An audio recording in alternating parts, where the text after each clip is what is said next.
Nagbanta na si Anthony Davis na dodominahin niya ang NBA para maging isa silang title contender na team, pero bago yan, Spurs shooting guard na si Devin Vassell nag-sign ng 5 years, 146 million rookie contract extension sa San Antonio Spurs.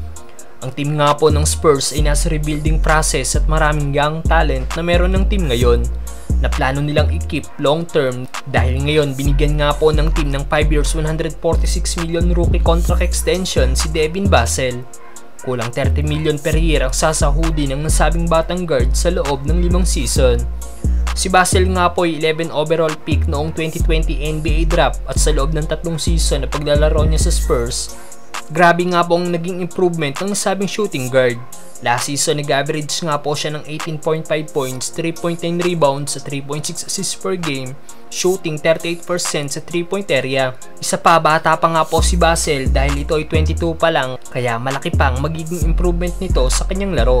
Kaya ganun kalaking kontrata ang ibinigay dito ng San Antonio Spurs. Samantalang Anthony Davis nagbanta na dodominahin niya ang NBA ngayong darating na season. Kahit hindi nga po nagtagumpay ang Lakers na makarating sa NBA Finals last season, nagpakita naman ng kanyang monster game ang Lakers big man na si Anthony Davis at nag-average siyang 22.6 points, playoff high 14.1 rebounds at playoff high 3.1 blocks per game. At siyang naging best player ng Lakers sa majority ng kanilang playoff games.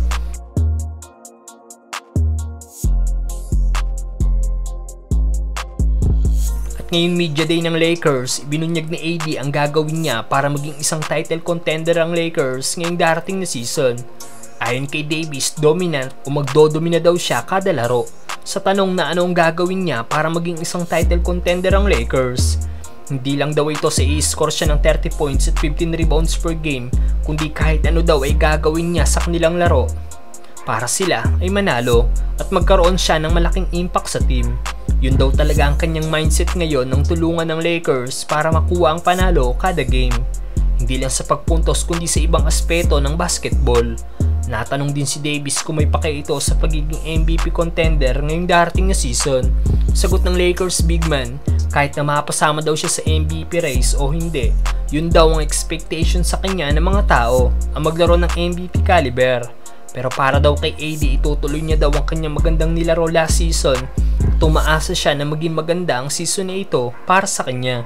At pag nangyari yon, sigurado makakasama daw siya sa MVP conversation. No doubt na isa talaga sa top player ng NBA si Anthony Davis kapag ito ay healthy. Kaya lang hindi siya nasasama sa MVP race dahil sa maraming games niyang namimiss dahil sa pagkakaroon ng injury. Toward the rim, alley-oop Davis.